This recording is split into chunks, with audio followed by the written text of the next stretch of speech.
As fraudes em concursos públicos sempre fizeram parte da minha jornada como estudante, como concurseiro, até como vestibulando. Eu lembro que no ano de 2008, quando eu fiz o vestibular para Direito, lá na Universidade Estadual do Piauí, eu entrei no vestibular de 2008, né, eu passei nessa prova, mas eu me recordo, assim, com muita clareza, que na minha turma, a sala na qual foi aplicada a prova do vestibular, eram 2 dias de prova, né? Era prova no sábado e prova no domingo. Então, uma parte do vestibular era aplicada no sábado, e aí a prova específica era aplicada no domingo. E a prova específica era uma prova que cobrava questões de 2 matérias, que era Geografia e História. Eu fiz vestibular para Direito, então as matérias específicas eram Geografia e História. E exatamente do meu lado sentou um professor renomado da minha cidade, um professor que dava aula de Geografia e História. E até onde eu lembrava, ele fazia vestibular todos os anos. Normal, eu mesmo, como professor de redação, vez ou outra faço concursos públicos, mas para ter acesso ali à prova, para me testar, ou até mesmo para concorrer ao cargo, como sempre tenho feito e como sempre fiz, já faço concurso público há mais de 15 anos. É sempre bom estar antenado, sempre bom viver e reviver essa experiência. Porém, naquele ano, eu pude presenciar um fato que foi o seguinte: esse professor fez as 2 provas, tá? E ele sentou exatamente atrás de uma sobrinha de um dono de cursinho, tá? A sobrinha do dono do cursinho, inclusive, do cursinho no qual esse professor dava aula. Beleza. Eu vi, eu não estou, né, elucubrando, eu vi o professor terminando a prova dele, preenchendo o gabarito, rasgando ali a folha da prova, com as respostas às questões, e eu vi com meus próprios olhos, durante toda a prova, essa menina sentada do meu lado, simplesmente ela ficava olhando para a prova, olhava para o lado, não respondia as questões. Ela não respondia as questões. E assim que esse professor terminou a prova, eu vi ele preenchendo aquela folhinha e entregando para ela, por debaixo da carteira, assim, entregando na mão dela aquele gabarito. E, coincidência ou não, logo após ela receber aquele papel, ela começou a realmente, efetivamente, escrever, anotar, enfim.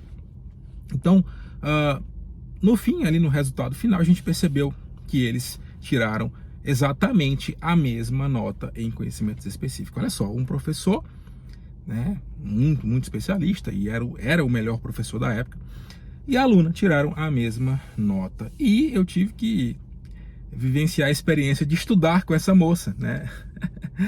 Ela foi muito bem na prova específica e muito mal na prova de conhecimentos básicos, que era a prova de sábado.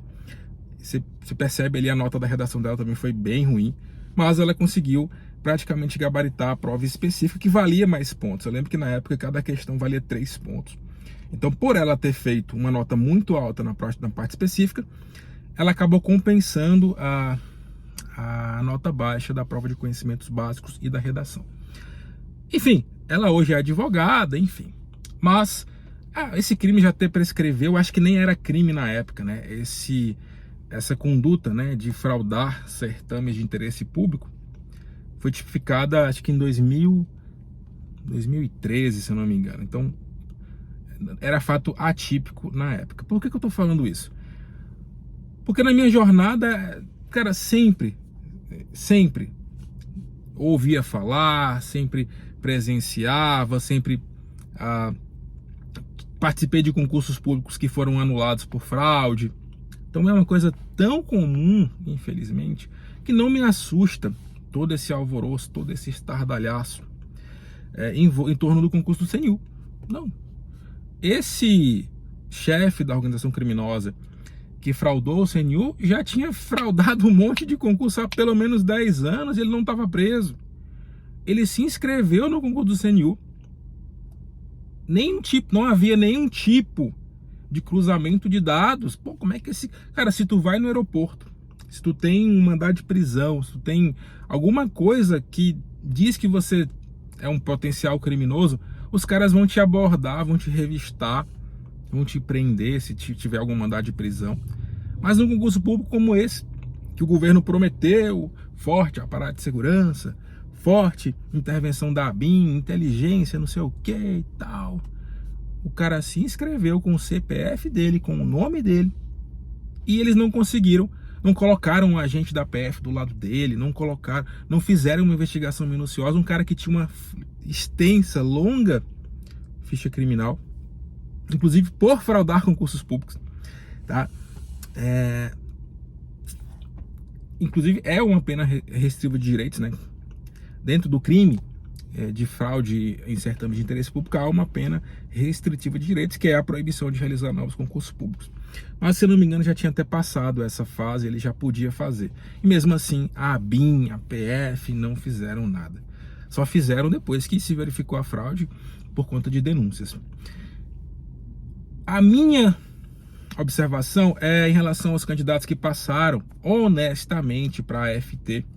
Esse sim, que desde o início houve aquela promessa do governo, vamos fazer um concurso diferente, com provas que avaliem melhor as capacidades, né, que consigam avaliar e identificar candidatos que realmente têm condições de ocupar o cargo, aquela história toda do governo, não sei o quê, vamos inovar e tal. Porra, meu irmão, nada, parece que fizeram uma prova feita em ChatGPT, completamente diferente da lógica do edital, praticamente não cobrou nada de direito do trabalho, aquela coisa absurda, assim, abjeta, um monte de questão anulada pelo judiciário. Quem já se viu isso? O judiciário quase nunca se imiscui no mérito de questões de prova de concurso, em redação, e dessa vez a quantidade de questões anuladas, a quantidade de candidatos que obtiveram liminares, tá?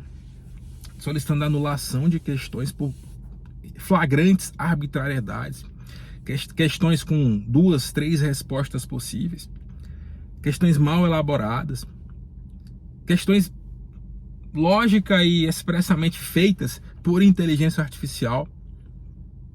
E aí essa quadrilha, o que não estão falando, por exemplo, em relação a essa quadrilha aí, é que podem ter professores envolvidos nisso.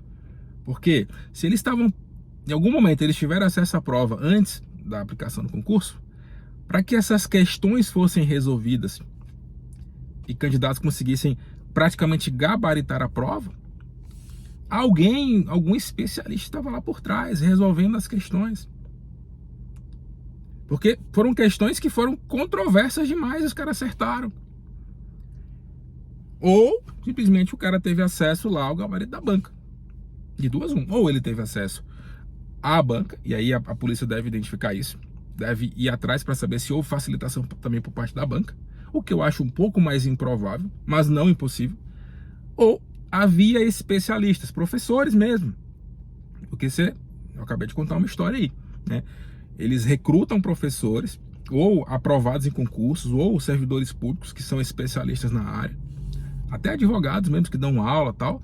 E aí essa investigação ainda deve se aprofundar mais, porque hoje, por exemplo, teve uma busca e apreensão na casa de uma esposa de um delegado. Eu não estou dizendo que o delegado fraudou o concurso, mas como é que essa esposa do delegado, a Polícia Federal não dá bote errado, tá? Ela não dá bote errado. Mas como é que essa mulher tinha 500 mil reais, né? Tinha condições de pagar 500 mil reais sem o marido saber, sem que o esposo desconfiasse, né? De, 500 mil reais não é fácil. Um delegado de polícia com 500 mil reais guardado. Mas, o cara ganha, sei lá, 20 mil, 20 mil, para ter 500 mil reais guardado, você precisava realmente ser bom de grana, tá? Não é brincadeira, não. 500 mil guardado ali, ainda que fosse parcelado em 10 vezes de 50 mil, é muito dinheiro, tá? Então tem fumos boniures, tem fumaça, tem muita coisa ainda para acontecer, tá? Então, diante de todas essas circunstâncias, eu fico com muita dó de quem foi aprovado honestamente. Por quê? Desde o começo, falsas esperanças do governo de que seria uma prova diferente, prova mal feita pra caramba, o governo passando pano, dizendo que não eram casos pontuais, aí o concurso foi andando, o governo usando o concurso do CNU como plataforma eleitoral, tá? Porque é para isso que serve, o CNU é plataforma eleitoral, para dizer que é bom, que faz concurso, e não sei o que inclui mulheres, não tá errado, tá? Mas que é um governo inclusivo e tal. Depois, muitas denúncias, muitas coisas, o governo sempre mantendo aquela lógica de que era um caso pontual, agora estoura a bomba. Aí quando estoura a bomba, o governo vai lá falar, a ministra Esther Dweck, mas fomos nós que incentivamos a Polícia Federal a investigar. Claro, mas é ato de ofício, a Polícia Federal vai investigar porque é ato de ofício. Não é porque a ministra disse que era para a Polícia Federal investigar que a Polícia Federal investigou, não. Independentemente disso, a PF ia investigar, tá? Então, eu tenho dó de vocês, candidatos aprovados, mas da forma que está se encaminhando, se desenrolando essas investigações, eu acredito que aparentemente, sim, até eu quero que você se manifeste também, né, dê sua opinião. A melhor solução deve realmente ser a anulação do concurso, porque não se tem uma exata dimensão da extensão dessa fraude. Pode ser que não somente uma quadrilha tenha conseguido fraudar o concurso, pode ser que outras quadrilhas, até porque essas quadrilhas são assim, eles brigam entre si. Daqui a pouco, um membro daquela Orcrim sai daquele grupo e monta outra quadrilha. E eles começam a usar o mesmo modus operandi sempre. É muito fácil você cooptar um vigilante de uma escola que tem as provas. Aí, de quem é a culpa, por exemplo, de eu provavelmente, supostamente, ter uma sacola com provas de um cargo de auditor fiscal numa escola do interior da Paraíba, ou do interior do Piauí, ou do interior do Ceará, de posse de um vigia, de um vigilante, não desmerecendo o vigilante, mas, no mínimo, uma prova para um carro que paga 25, 30 mil reais por mês, devia ter a segurança de uma polícia federal rodoviária, sei lá, eu sei que nem todas as cidades pequenas têm condições disso, nem tem sede de polícia, mas, deixa numa cidade próxima, num polo, sob a tutela da Polícia Rodoviária Federal, como é de costume no Enem, por exemplo. Deixa lá num cofre, meu irmão, do Banco do Brasil, sei lá, faz alguma coisa. Não deixa a sacola de prova, na mão de um vigilante. Foi assim que o concurso foi fraudado do CNU. A quadrilha só cooptou o cara. Eu te dou tanto aqui, sei lá, não sei se essa informação é verdade, mas sei lá, eu te dou 50 mil. É uma fração da fração do que esses caras ganharam. Você permite que eu acesse a prova, a gente bota ali uma cola para dizer que estava fechado, estava lacrado. Eu pego as questões, peço para professores especialistas me dar o gabarito e eu passo para as pessoas lá. Então, é o amadorismo do governo, tá? Não vem me dizer quem é a favor do governo aí, não vem me dizer que essa culpa não é do governo, porque é sim. Se o governo prometeu e garantiu que o concurso teria um sistema de segurança robusto, com PF, com a BIM e tal, ele errou ao ter permitido que cadernos de provas estivessem sem a devida segurança, sem a devida tutela. Com certeza errou. Tá? O erro não foi da banca, a banca também errou porque fez uma prova lixo de AFT. E outra coisa, não descarte a possibilidade de outros cargos também terem sido fraudados, porque tem cargos no CNU 24 que também pagavam de cerca de 20 mil reais. Não era só AFT, não. Tem outros cargos também, interessantes. E aí, parece que as coisas vão só acontecendo.